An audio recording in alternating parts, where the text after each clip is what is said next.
Bapak Ibu yang dikasihi dan mengasihi Tuhan Yesus. Kalau kita lihat, percakapan ini terjadi waktu perjamuan. Perjamuan biasa mereka melakukan makan bersama. Biasanya dalam makan bersama ada banyak yang dibicarakan.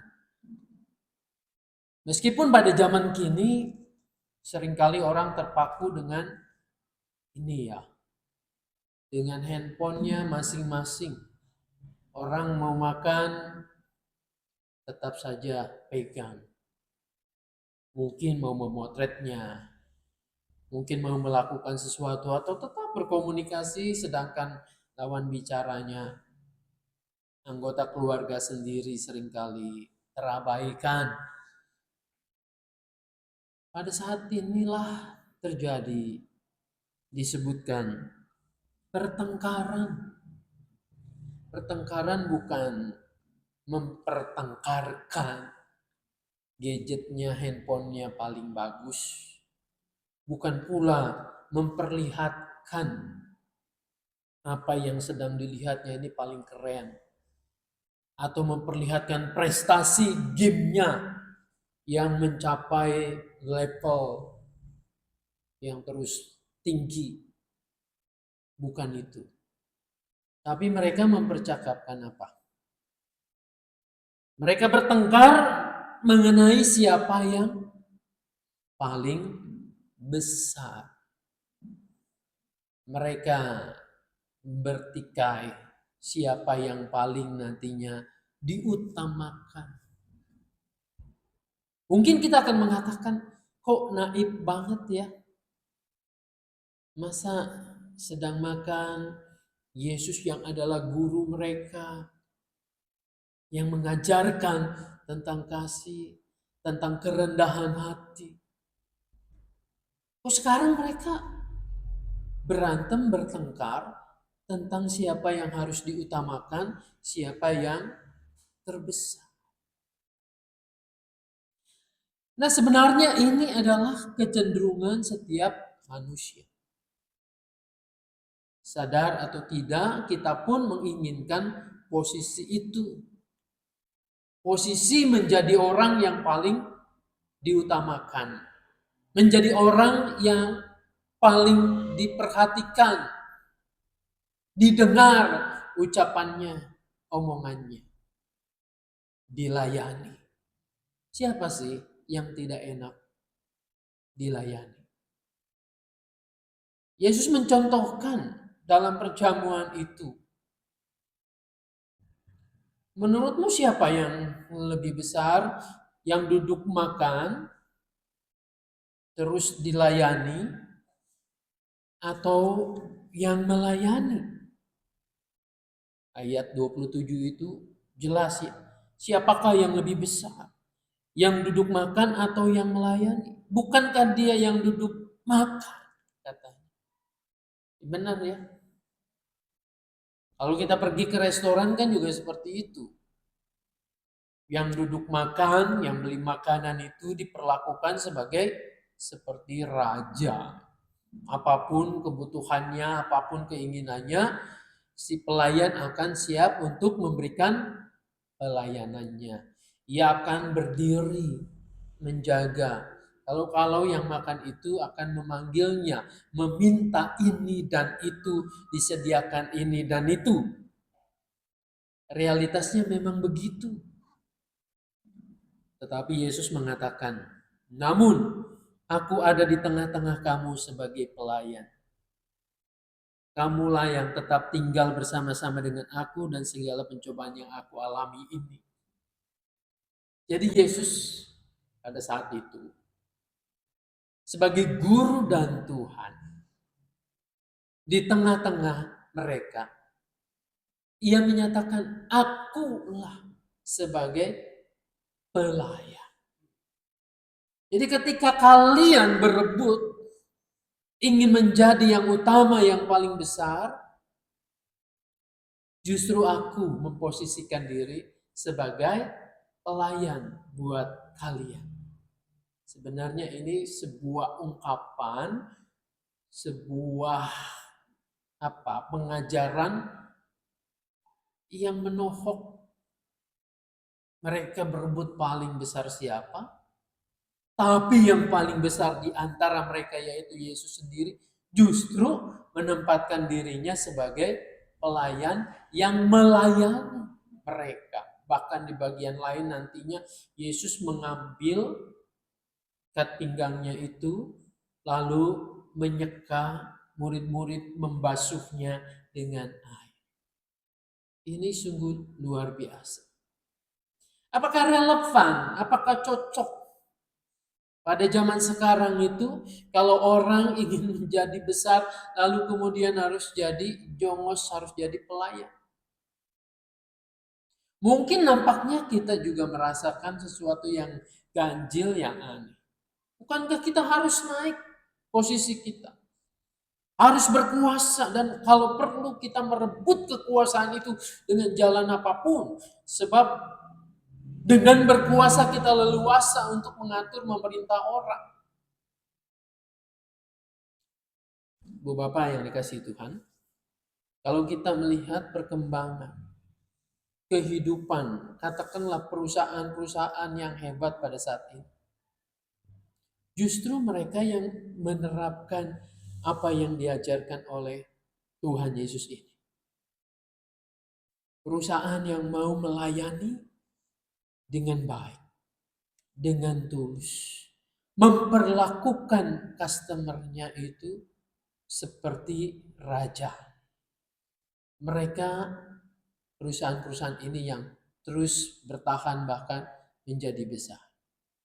Tapi sebenarnya tujuannya bukan aku melayani supaya ada keuntungan, supaya aku menjadi besar. Ini yang seringkali salah orang menangkapnya. Baiklah, ajaran Yesus ini aku lakukan dalam kehidupanku. Bahwa dengan jalan melayani nantinya aku akan menjadi besar, akan menjadi yang utama. Tetap saja kalau begitu tujuan kita adalah berambisi untuk jadi orang yang utama, untuk menjadi orang yang paling didahulukan. Bukan itu tujuannya sebenarnya. Tetapi kebesaran itu, kemuliaan itu akan datang dengan sendirinya. Tidak usah menjadi tujuan kita untuk menjadi besar, untuk menjadi hebat.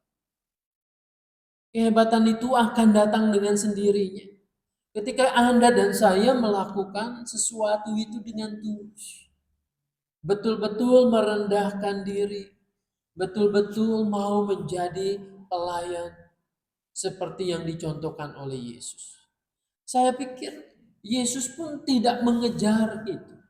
Tidak mengejar kemuliaannya. Lalu menghamba, membasuh kaki, melayani para murid, supaya nanti dia menjadi besar. Atau Yesus mengosongkan diri, dia mau menderita, dia mau menjadi hamba, mati di kayu salib. Oh, tujuannya supaya Tuhan, supaya Bapa memberikan nama di atas segala nama. Bukan itu yang jadi tujuannya. Tapi yang jadi tujuan Yesus adalah agar cinta kasih Allah, cinta kasih Bapa itu, penebusan kepada setiap orang itu terlaksana, dilakukan. Dalam ketaatannya itu ia menjadi hamba, ia menderita, bahkan disalibkan. Lalu dengan sendirinya kemuliaan itu ada mengikuti dia. Jadi jangan sampai kemudian ayat ini kita artikan begitu. Oh, kalau ingin menjadi yang terbesar saya harus menghamba. Tujuannya ingin menjadi besar. Ini tetap saja tapi dengan jalan yang berbeda. Mampukah kita menangkap ungkapan Yesus ini dengan baik? Bahwa kita mau melayani satu dengan yang lain oleh karena kita sudah dilayani oleh Tuhan Yesus. Oleh karena Tuhan sendiri yang telah menebus kita. Maka yang harusnya terjadi adalah kalau kita melayani satu dengan yang lain itu karena ungkapan syukur kita. Kita berterima kasih Tuhan yang begitu mulia, Tuhan yang begitu luar biasa, yang terbesar dari segala yang besar itu, telah melayani kita dengan baik, telah menebus kita, menjadikan kita anak-anaknya. Maka dengan demikian kita pun mau mengikuti jejaknya itu. Kita mau melayani satu dengan yang lain supaya tujuannya adalah kasih Tuhan itu dapat dirasakan oleh banyak orang. Khususnya orang-orang yang bersentuhan, berjumpa dengan kita.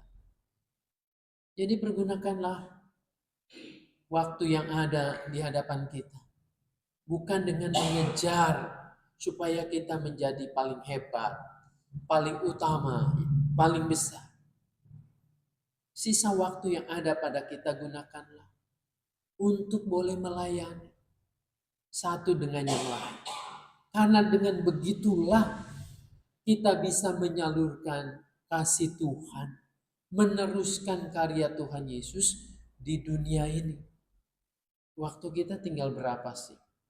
Kalau kita terus mengejar ambisi kita, mengejar keinginan kita untuk dihormati, untuk diperlakukan dengan baik, kita akan capek sendiri.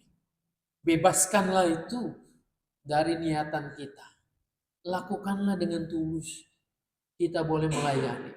Maka kita akan merasakan kasih Tuhan itu akan mengalir dalam diri kita. Dan ketika kita melayani, seolah-olah ada energi yang menopang, yang terus-menerus menolong kita sehingga kita tidak kelelahan. Kita tidak kecapean dan mengurut dada, capek ya melayani.